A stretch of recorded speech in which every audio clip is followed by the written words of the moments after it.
டூம்ஸ்டே படத்துக்கு வெயிட் பண்ணிட்டு இருக்கிற எல்லாருக்குமே கண்டிப்பா தெரியும் என் பிறந்த நாள் அன்னைக்கு மஜாவான ஒரு படத்தை ரிலீஸ் பண்றானுங்க. Avengers Endgame encore. சாரிப்பா, ஒரு சின்ன கரெக்ஷன். என் பிறந்த நாளைக்கு அடுத்த நாள் தான் ரிலீஸ் பண்றாங்க. பங்காளி அந்த அருவாளை விட்ட விட மாட்டேன். அந்த அவெஞ்சர்ஸ் எண்ட்கேம் எதுக்கு அவெஞ்சர்ஸ் எண்ட்கேம் என்கோர்ன்ற நேம்ல ரீலீஸ் பண்றானுங்கன்றத பார்த்தா அதுல ஏகப்பட்ட மேட்டர்கள் ஒளிச்சு வச்சிருக்கானுங்க. அதுல மொத மேட்ரு இதுல புதுசா 7 மினிட்கான ஒரு ஃபுட்டேஜ் இருக்க போதான், புது போஸ்ட் கிரெடிட் சீன் இருக்க போதான். அந்த 7 மினிட்ஸ் ஆஃப் ஃபுட்டேஜ் நம்ம ரூசோ பிரதர்ஸ் வந்து பேச போறானுங்க. அண்ட் இதுக்கான ட்ரெய்லரை இந்த மாசம் ஆகஸ்ட் கடைசியில ரிலீஸ் பண்ண போறாங்க.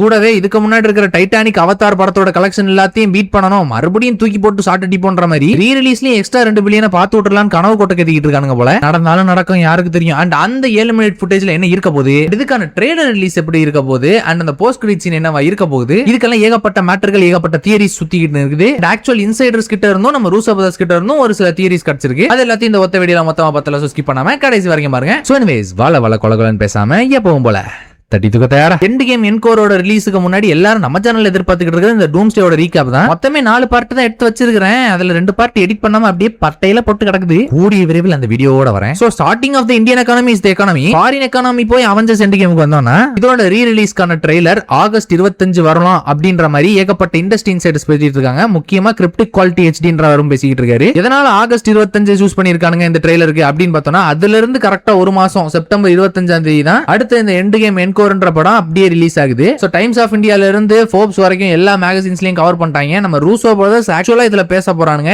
7 நிமிஷம் ஆஃப் சீக்வென்ஸ். 7 நிமிஷம் ஆஃப் சீக்வென்ஸ்னா ப்ரோ நிறைய இருக்குமா ப்ரோ என்ன ப்ரோ காட்ட போறானுங்க? அயன்மன் திரும்ப வருவாரா? அயன்மன் சாக மாட்டாரா? அயன்மன் தான் டாக்டர் டூமா அப்படியே கனவுலயே படகு செஞ்சு கரையிலே ஊந்துகிட்டு இருங்க. அதுக்கெல்லாம் வாய்ப்புகள் ரொம்பவே குறைவு. ஏன்னா எண்ட் கேமோட மொத்த லோரையுமே மல்டிவர்ஸோட மொத்த லோரையுமே மாத்திர மாதிரி அமைஞ்சிரும் அந்த ஒரு சீக்வென்ஸை மாத்தி விட்டானா. அண்ட் அதோட டிக்கெட்ஸ் எல்லாம் இந்த மாசத்தோட அதே 25ஆம் தேதி அப்போ ட்ரெய்லர் ரிலீஸ் ஆகும் போதே டிக்கெட்ஸ் எல்லாம் ஆன்லைனுக்கு வந்துரும். ஐமேக்ஸ் அண்ட் இன்ஃபினிட்டி விஷன்ல தான் இப்போதைக்கு ஸ்கிரீன் பண்ண போறாங்க. லோக்கல் தியேட்டர்ஸ்லாம் வாங்குவானுங்களான்றது நமக்கு தெரியல. அண்ட் முக்கியமா இந்தியால ரிலீஸ் ஆகுமா அப்படிங்கிறது நமக்கு தெரியல. ஆனா இந்தியால இந்தியன் டைம்ஸ் ஆஃப் இந்தியால இருந்து எல்லாரும் சொல்றது என்னன்னா செப்டம்பர் 25 வேர்ல்ட் வைடா ரிலீஸ் ஆக போகுது ரிலீஸ். சோ இது இந்தியாலயும் ரிலீஸ் ஆகும் என்பது குறிப்பிடத்தக்கது. அப்படி ரிலீஸ் ஆகலனா டைம்ஸ் ஆஃப் இந்தியாவை தூக்கி போட்டு மிதிங்க. அண்ட் ஒரு சில புது சீன்ஸ் ஆட் பண்ண போறாங்கன்னு சொல்லியிருந்தல. அதுல முக்கியமான ஒரு சீனா பார்க்க போறது நம்ம ஸ்டீவ் ராஜர்ஸ் பேசிக்கிட்டு இருக்க போறது. நம்ம ஆன்ட்மேன் கூடவும் டோனி பொண்டாட்டியான பெப்பர் பாட்ஸ் கூடவும் நம்ம ஸ்டீவ் உட்கார்ந்து பேச போறாரு. ஸ்டீவ் ராஜர்ஸ் என்ன பேச போறாரு, ஏது பேச போறாருன்னு வெங்காயம் எல்லாம் நமக்கு தெரியாது. ஆனா பாஸ்ட்ல இருந்து வந்தவரா பிரசன்ட்ல இருந்து வந்தவரான்னு மென்ஷன் பண்ணல. மேக்ஸிமம் அந்த ஃபியூனரல் நடக்கும்போது இருந்தது இந்த பாஸ்ட்ல இருந்த ஸ்டீவ் தான். அதாவது இப்ப நம்ம பிரசன்ட்ல இருந்த ஸ்டீவ். என்ன சொல்றேனே புரியலடா. அதாவது வயசான ஸ்டீவ் இல்ல, நார்மலா யங்கா இருக்கிற ஸ்டீவ். யங்கா இருக்கிற ஸ்டீவுக்கே 105 வயசு ஆச்சு. இருந்தாலும் ஸ்டில் ஹீஸ் யங் தான், செக்ஸியா இருப்பார் மனுஷன். சோ இப்போ எதுக்கு பெப்பர் பாட்ஸும் யங் ஸ்டீவும் அண்ட் நம்ம ஸ்காட்லாங்கும் எதுக்கு பேசிக்கிட்டு இருக்காங்கன்னு தெரியல. மேபி எக்ஸ்ட்ரா பிம் பார்ட்டிகல்ஸ் எங்க இருந்து தூக்கலாம், யார்கிட்ட இருந்து எடுக்க முடியும் அப்படிங்கிற மாதிரி கூட பேசிட்டு இருக்கலாம். அண்ட் நம்ம ஆன்ட்மேன் அண்ட் வாஸ்ப் குவாண்டமேனியன் ஒரு படமே வந்தது. கேங்கோட ஒரு வேரியன்ட்டே ஆன்ட்மேன் தோக்கடிச்சிருக்காரு. பெரிய கை தான். ஆனா கேங் ஒழுங்கா கேரக்டர் டெவலப்மெண்ட் பண்ணாததுனாலயும் ஆன்ட்மேன் ஒழுங்கா அவரை டிஃபீட் பண்ணது ஒரு மாதிரி ஆர்கனைஸ் பண்ணாததுனாலயும் நமக்கு அது கன்வின்சிங்கா இல்ல அந்த படத்தை பார்க்கும்போது. அதனாலேயே அந்த படம் பெருசா ஓடல. கேங்கோட கேரக்டரும் பெருசா டெவலப் பண்ணப்படல. சம்வாட் அவங்களுக்குள்ள ஒரு கான்வர்சேஷன் நடக்குது. மேபி மேக்ஸிமம் குவாண்டம் ரலம் பத்தியா தான் இருக்கணும், இல்லனா வேற பிம் பார்ட்டிகல்ஸ் பத்தி இருக்கணும். அப்படி இல்லனா என்ன மாதிரி சிரிப்பே வராத ஜோக்ஸ் போட்டு கேப்டனை வெறுப்பேத்தின்னு இருக்கலாம். அங்க இருந்து தாவி வந்தா நம்ம ஸ்டீவ் தோர் கிட்ட ஒரு ஃப்ரெண்ட்லியான பிரதர்லி கான்வர்சேஷன் ஒன்னு வைக்கிறாரு. தோருக்கு என்னதான் 1000 வயசு மேல ஆயிருந்தாலும் ஸ்டீவுக்கு என்னதான் 100 வயசுக்கு மேல ஆயிருந்தாலும் ஸ்டில் தே ஆர் நம்மள மாதிரி ஒரு பிரதர் சித்தப்பு. அண்ட் தென் இப்பதான் முக்கியமான சம்பவமே, பெகி அண்ட் ஸ்டீவ் இருக்கிற மாதிரியான ஒரு போஸ்ட் கிரெடிட் சீனை காட்டியிருப்பாங்கல்ல, அதை அப்படியே கொஞ்சமா ஆல்டர் பண்ண போறானுங்க.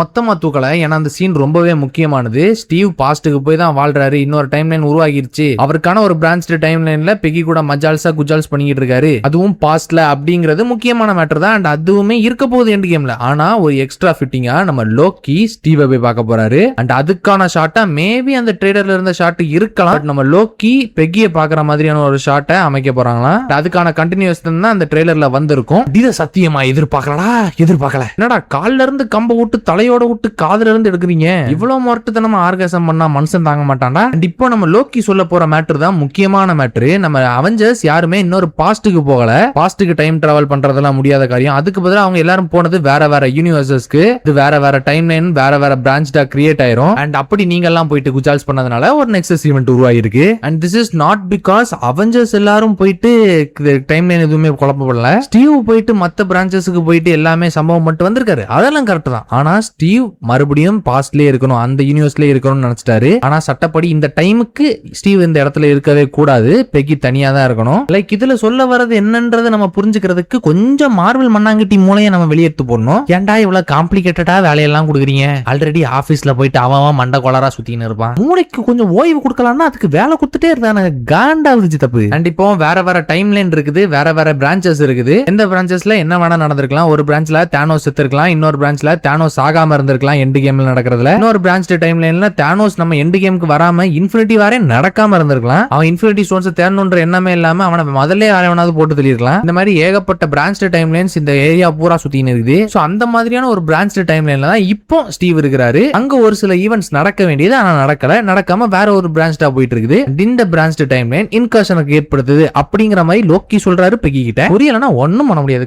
ஓரத்துல காலை வச்சுட்டு கம்மாயில கவுந்து கிடங்க. இன்னும் கொஞ்ச நாள் விட்டா நான் அந்த போஸ்ட்ல தான் கிடக்க போறேன். சோ அந்த எக்ஸ்ட்ரா 7 மினிட் சீக்வன்ஸ்ல இப்ப மேட்டரே இல்ல. லோக்கி வந்து பெக்கியை பார்த்து இப்படி ஒரு மேட்டரை சொல்ல போறதுதான் மேட்டரு. இதெல்லாம் ஒரு இண்டஸ்ட்ரி இன்சைடர் சொன்னதுல இருந்து நான் பிச்சு எடுத்து கொச்சு போட்டிருக்கேன். இதெல்லாம் ஒரு கோர்வையை கோத்து நீங்க மண்டைக்குள்ள வச்சிருப்பீங்க. ஆனா எனக்கு அது பிடிக்கலப்பா. அதை எல்லாத்தையும் இப்ப குழப்பி விடுற மாதிரி நான் ஒரு 4-5 தியரி சொல்ல போறேன். ஏன்னா ஃபென்டாஸ்டிக் 4ல இருந்து லோக்கி சீரிஸ்ல இருந்து டிவிஏ வரைக்கும் உள்ள பூந்து நான் எடுத்துன்னு வந்து தண்டர்போல்ட் செலினாவோட வாயோட விட்டு ஒரு தியரி சொல்லுவேன். அதையும் கேட்டு நீங்க முழுசா குழம்பி போகணும். இப்ப நான் குழம்பி உட்கார்ந்து இருக்கிற மாதிரி. அண்ட் முதல்ல நம்ம லோக்கி வந்திருக்கிற டைம்லைன் வேற டைம்லைன். ஏன்னா நம்ம கேப்டன் போயிருக்கிற டைம்லைனும் வேற டைம்லைன். இந்த டைம்ல நம்ம கேப்டன் இருந்திருக்கவே கூடாது. ஏன்னா அது அவரோட யூனிவர்ஸே கிடையாது. அது வேற ஒரு யூனிவர்ஸ். அதுதான் எர்த் 838 இருக்குது. அண்ட் அந்த எர்த் 838ல தான் டெலீட் ஆன ஒரு போஸ்ட் கிரெடிட்ஸ் இல்ல கேப்டன் அவரோட பையனும் உட்காந்து ஃபென்டாஸ்டிக் 4ஓட டிவி ஷோ உட்காந்து பாக்குற மாதிரி கூட காட்டியிருப்பாங்க ஃபென்டாஸ்டிக் 4 ஃபர்ஸ்ட் எபிசோட கடைசியில. அண்ட் அதை டெலீட் பண்ணதுக்கான காரணமும் இதுதான். ஏன்னா நம்ம எண்ட் கேமுக்கு முன்னாடி இதை எதையுமே ரிவீல் பண்ணிடக்கூடாதுன்றதுக்காக இப்போ எண்ட் கேம்ல அதே சீக்வன்ஸை ரீக்ரியேட் பண்ண போறாங்கன்ற மாதிரி பேச்சு போகுது. பிளஸ் நம்ம அண்ணன் ஸ்டீவ் ராஜஸ் வந்திருக்கிற டைம்லைனுமே அவரோட டைம்லைன் கிடையாது. இது எர்த் 838ஓட விசித்திரமான இன்னொரு டைம்லைன். அவர் அந்த டைம்லைன்ல இருக்கவே கூடாது. அண்ட் அந்த டைம்லைன்ல ஒரு புள்ளைய வர பத்தி வச்சிருக்காரு. சோ இதெல்லாம் கலந்து ஏதோ ஒரு இன்கர்ஷன் நடக்க போது. அண்ட் அதுக்கு முக்கியமான காரணமா ஸ்டீவ் ராஜஸும் இருக்க போறாரு. எப்படியா மூச்சு விடாம பேசுறீங்க? சத்தியமா ஒரு கோர்வையா பேசுறதுக்கே கடுப்பா இருக்குது. சோ இவ்வளவு நேரம் நான் இதெல்லாம் போட்டு யோசிச்சு மண்டையை போட்டு பிச்சுன்னு இருந்தேன். கண்டிப்பா நீங்களும் மறுபடியும் ஒரு ரீகன்சிடர் பண்ணுவீங்கன்னு தெரியும். அதனாலதான் குழப்பி விடுறதுக்காக இந்த கேள்வியும் கேட்டேன். அந்த ட்ரெய்லர்ல இருந்து இதை புடிச்சு, இந்த ட்ரெய்லர்ல இருந்து அதை புடிச்சு, எல்லாத்தையும் தூக்கி வாயில திணிச்சு எதையாவது ஒண்ணு யோசிச்சு எவளோட கதையாவது கமெண்ட்ல தட்டி விட்டு போங்க. கமெண்ட் செக்ஷன்ல என்னத்தையாவது எழுதுங்கன்னு சொன்னதுக்கு அன்று இரவு மீனாத்தை வீட்டில் குளித்துக் கொண்டிருந்தேன், அவள் ஆசையாக வந்து என்னை உசுப்பினான்ற மாதிரி எவனாவது காஜிக் கதை எழுதுனீங்கன்னா சாலா சாணி முகன செருப்பாலே அடிப்பேன். அப்படிலாம் யாரும் எழுத மாட்டாங்கன்னு கேட்காதீங்க.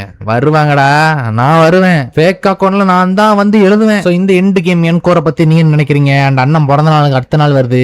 அதனால எல்லாருக்கும் டிக்கெட் எல்லாம் கிவ்வே பண்ண முடியாது. டூம்ஸ்டே படத்துக்கு வேணா டிக்கெட் கிவ்வே பண்ணலாம். அதுக்காக தான் 500K ரீச் பண்ணிட்டோம்னா டூம்ஸ்டே படத்துக்கு முன்னாடி நம்ம ஆடியன்ஸ்க்காக மட்டும் ஒரு தியேட்டர் புக் பண்ணி மொத்த டிக்கெட்டையும் கிவ்வே கொடுத்து உங்க கூட உட்காந்து நான் அந்த படத்தை பாக்குறேன் டூம்ஸ்டே காஸ்டியூம்ல. அதுக்கு முன்னாடி இந்த அவெஞ்சர்ஸ் எண்ட் கேம் எப்படி இருக்கு, என்னென்ன மாத்தி இருக்காங்க அப்படிங்கறத ஓரளவுக்கு தான் நம்மளால கணிக்க முடியுது. அதுக்கு மேல எல்லாம் அந்த ஆண்டவங்க இல்ல ரூசோ பிரதர்ஸ் கையில என்ன இலவை எடுத்து வைக்க போறானுங்கன்னு நினைச்சாலே இப்பவே கூஸ் பம்ப்ஸா இருக்கு. அண்ட் பழையபடி அந்த அயன்மேனோட அந்த அண்ணம்மா வாய்ஸ் மட்டும் கொண்டு வந்துருங்க. விஜய் சேதுபதி வாய்ஸ் எல்லாம் போட்டீங்கன்னா சாலா ஸ்கிரீனை கிழிச்சு போடுவேன். நீங்கள் மிக சிறப்பாக பேசினீர்கள். எந்த தேட்டர் போனாலும் சரிதான், அடி தான் ஒத்த தான், கேசு தான். அப்புறம் அண்ணன் ஒரு 10 மாசம் உள்ள இருந்துட்டு வருவேன், அவ்வளவுதான் வாழ்க்கையே போயிடும். அதனால மண்ணாங்கட்டித்தனமா ஸ்கிரீன் எல்லாம் கிழிச்சுன்னு இருக்காதீங்களா? ஒரு வார்த்தையை விட்டுட்டு எவ்வளவு சமாளிக்க வேண்டியதா இருக்கு. ஐயா காவல்துறை நண்பர்களே, பேசப்படும் அனைத்துமே கற்பனையே, எல்லாம் சர்க்காஸ்டிக்காக மட்டுமே எடுத்துக்கொள்ளவும். எந்த தேட்டரையும் மென்ஷன் பண்ணல, எந்த ஸ்கிரீனையும் மென்ஷன் பண்ணல, என்ன விட்டுருங்கப்பா. பயப்பரியா குமார். சோனிவேஸ் இந்த வீடியோ பத்தி உங்களோட தாட்ஸ் அண்ட் பார்வைகளை மறக்காம கமெண்ட்ல தட்டி விடுங்க. அண்ட் உங்களுக்கும் ஏதாவது ஒரு சில தியரிஸ் இருக்கும், அதையுமே கமெண்ட்ல தட்டி விடுங்க. எதுக்காக லோக்கி போய் பெக்கியை பாக்குறாரு, அண்ட் அவங்க 2 பேருக்குள்ள என்ன செலவுல பல மேட்டர்கள் இருக்கு, அண்ட் எதுக்கு என்ன டைம்லைன்ல அவங்க இருக்க போறாங்க, இது எல்லாத்தையும் பத்தினா உங்களோட தாட்ஸ் அண்ட் பார்வைகளை மறக்காம கமெண்ட்ல தட்டி விட்டு வெயிட் பண்ணுங்க. சோனிவேஸ் அடுத்து ஒரு தரலடி வீடியோல உங்களை சந்திக்கிறேன். அது வரைக்கும் அஜாலக்கா குஜாலாவா இருங்க.